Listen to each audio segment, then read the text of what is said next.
When people ask me about what is passion, I always say that my passion is, in this life I'm born as a soldier. In all my life I want to be born as a soldier. That is what passion is.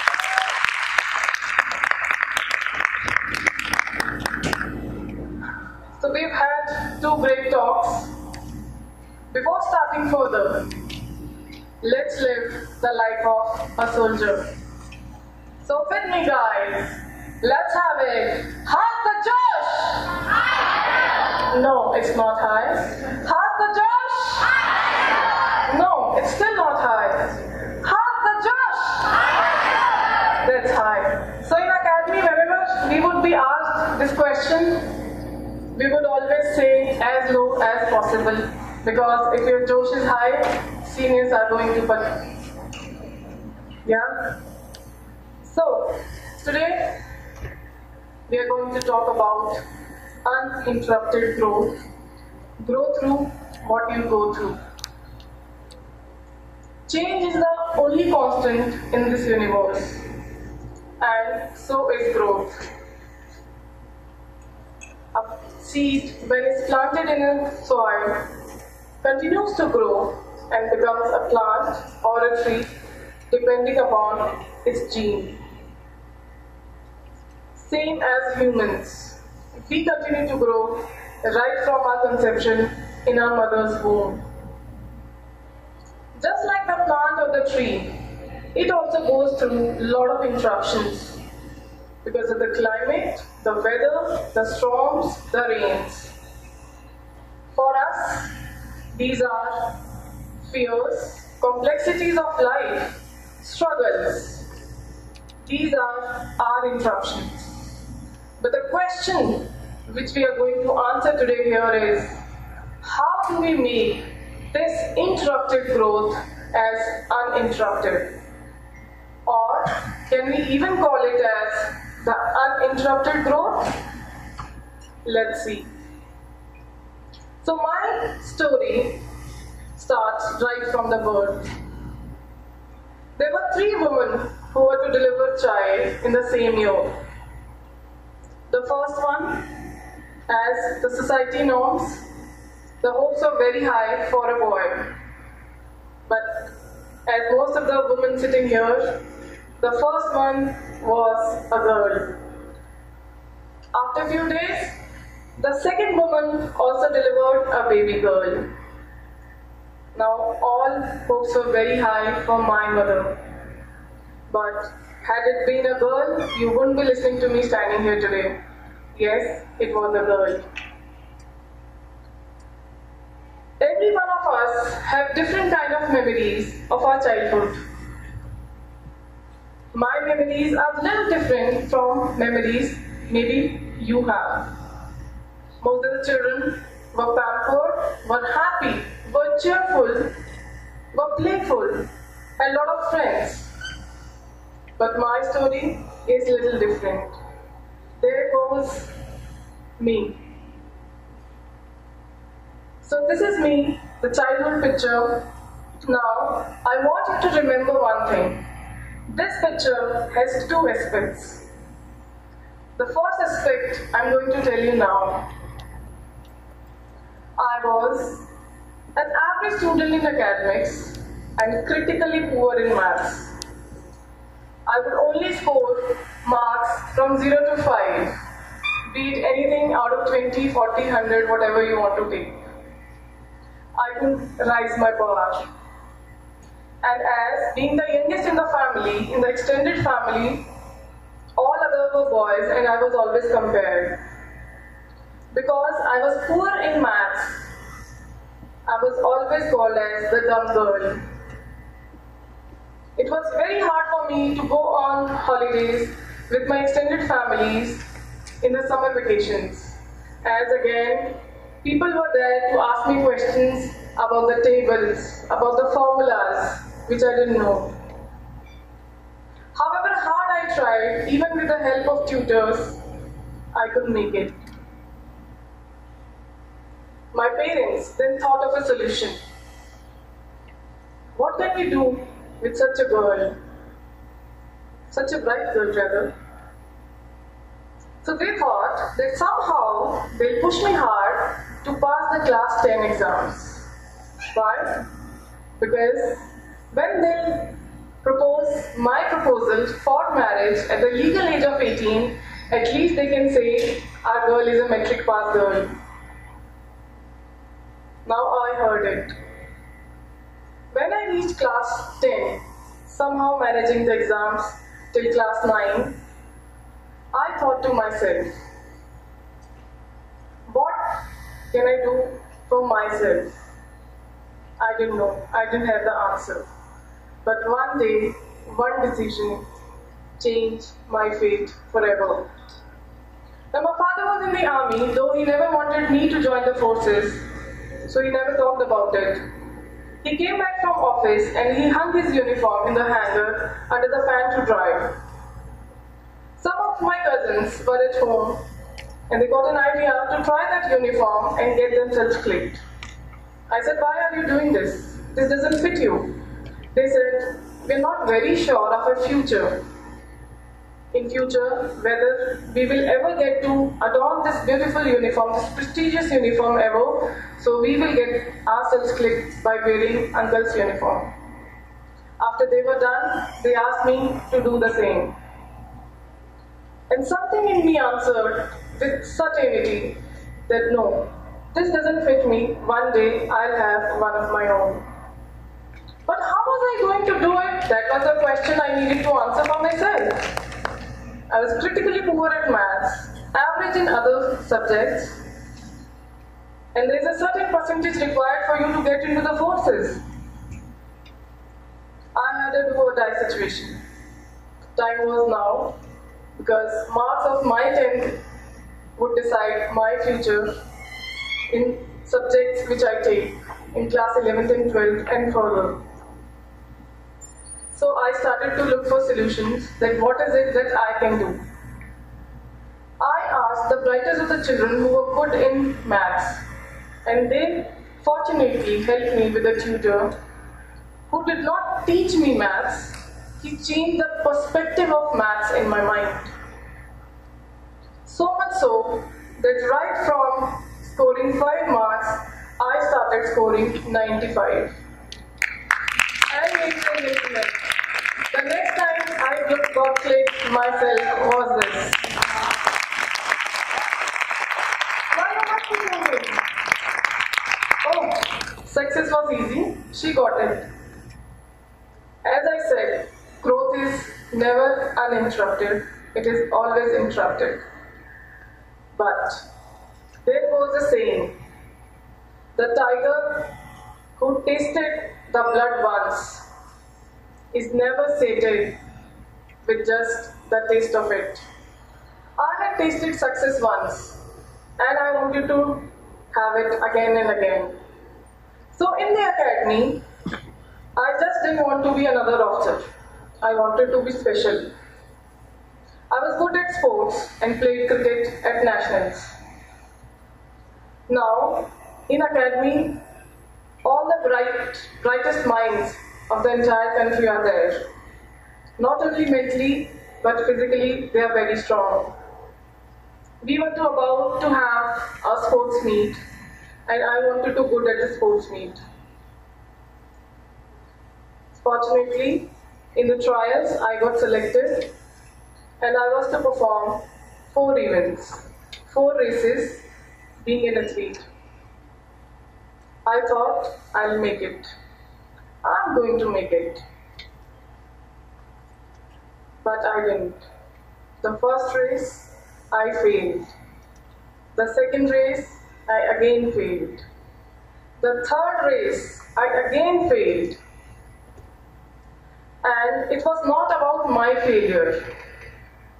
In my mind, the thoughts were running that in my entire squadron had failed.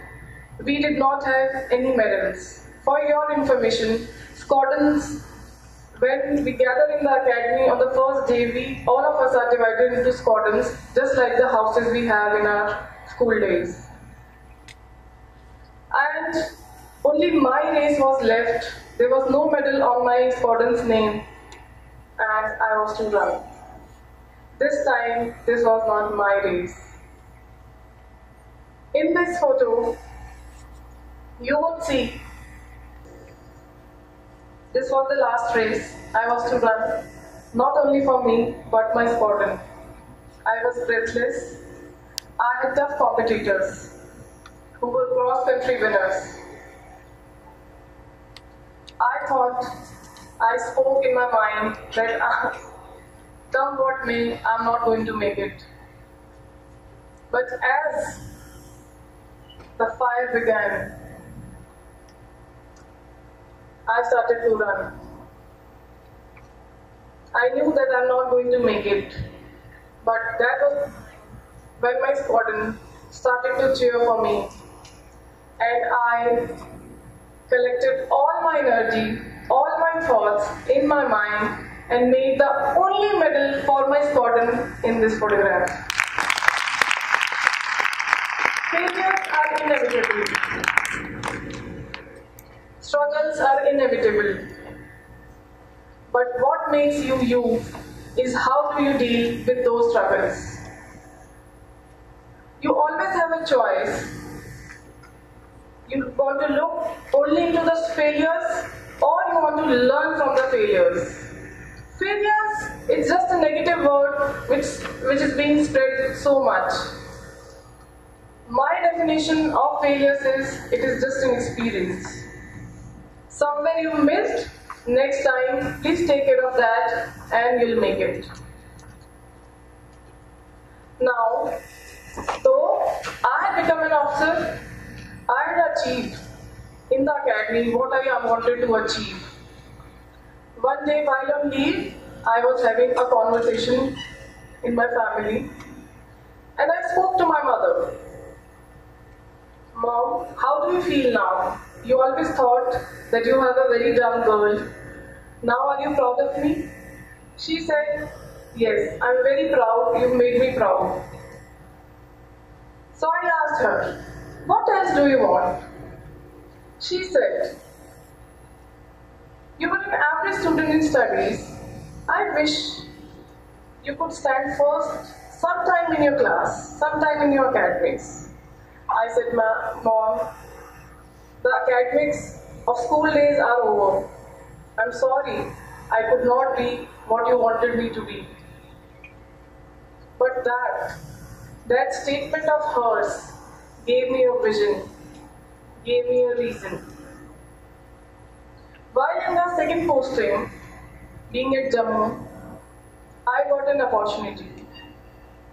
I got an opportunity to become the first and only woman officer in the Indian Air Force to get trained on a mobile radar. That is a specific system. I was not trained on the system, but in my previous posting, I had worked on the system. And let me tell you that while I was working on the system, I used to curse my boss that even I'm not trained in the system, why is he forcing me to work on the system? But as whatever we plan may not be the best for us, but whatever he plans is always the best for us. I got into the course, and though I was an average student, I utilized all my power, all my capabilities and learnings, and there I go. I stood first in the order of merit for that course and became the first woman technical officer in the Indian Air Force in this particular system.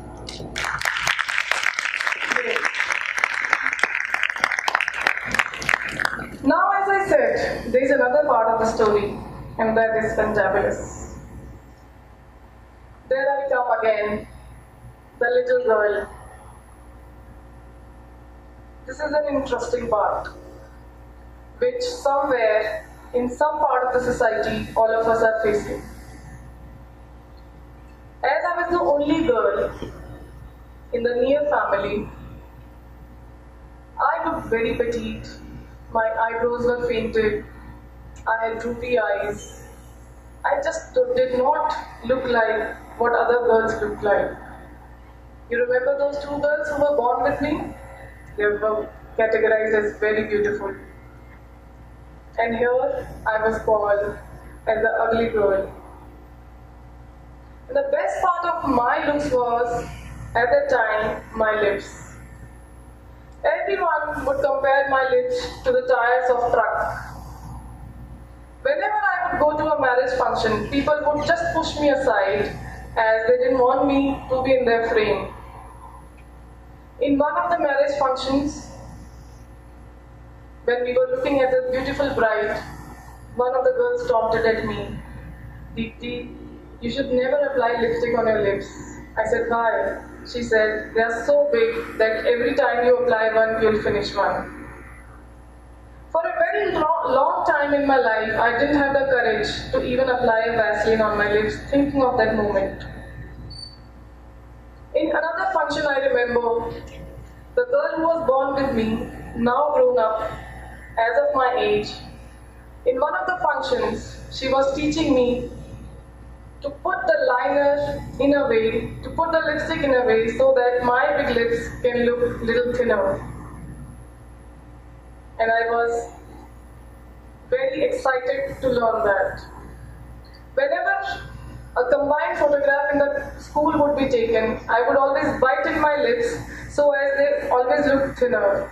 And I would praise at home while showing that hard copy of that photograph that, "Mama, look, my lips are not so big, but I look like a cartoon." Now these thoughts continued for a very long time. But having achieved so many feats in my life, I again wanted to challenge myself.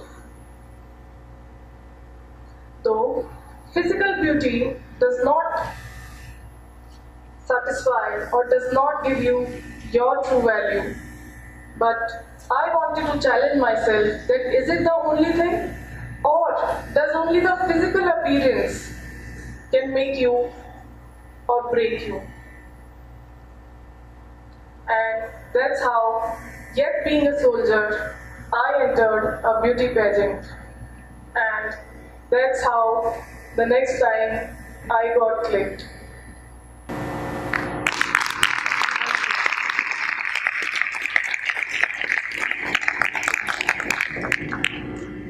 Now, was this the end? Or every time when you have failures, when you succeed, is it the end? Does the negative self-talks end? Or the interruptions of life, the interruptions of growth always continue with you? The interruptions are inevitable, just like the change. After a very tough decision of hanging up my uniform after 10 years of service, one day I get a call. And the person on the other side says, "Ma'am, we want you to become the defense expert with our channel." And my negative self-talk said, "No, I'm not that credible that I should be called upon the national channel." I said, "Mr. Gentleman, please do not fake it. How have you found out my number? Why are you calling me?" He said, "Ma'am, I'm a genuine person. I'm calling you from this channel, and we really want you to speak on a very important decision which has been taken recently." And I said, "No, I'm sure you are picking it out," and I cut the phone. After a few hours, he again called me. This time I was very angry, and I said, "Mr. Gentleman, please don't fake it again and again. I don't have time for all this. Please leave me." And he said, "Ma'am, please give it a try. I'm really calling from this national channel." Now, the gentle lady in me replied, "Okay, if you mail me your details, I'll look into it." Now, when I went back home after this call, I did not have the courage to tell it to my family, thinking that everybody would laugh at me, that you are being fooled at. Somehow, after a lot of struggle in my mind, a lot of talk in my mind, I gathered the courage and spoke about it.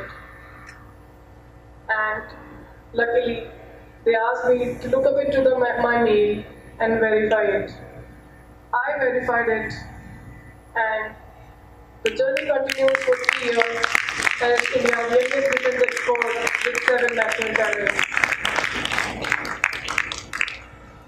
Growth is inevitable, failures are inevitable, struggles are inevitable.